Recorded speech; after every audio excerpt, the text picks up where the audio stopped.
বন্ধুরা, আমি আপনাদেরকে একটা কলসির মতো গাছ দেখাবো, যেটা নাকি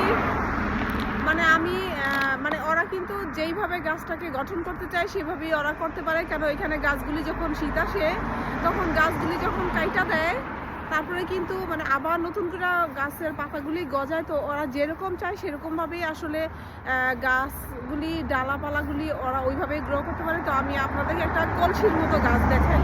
তো বন্ধুরা দেখেন, এটা কিন্তু একটা কলসির মতো,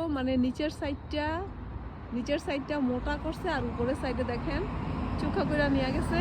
এটা কিন্তু সম্পূর্ণটাই হাতে ওরা কারুকাজ করে, কাইটা দিয়া গাছটাকে এইভাবে সাইডটা এরকম বানায়। একদম ছোটবেলা থেকেই গাছগুলিকে আসলে ওরা এইভাবে বানায়। এই যে দেখেন, এই গাছটাও সেম, একদম নিচে যখন এই গাছটা একদম ছোট থাকে তখন থেকে এই গাছটাকে কাইটা এই যে এরকম বানায়। কলসির মতো বানাইছে, নিচে মোটা উপরে চিকন।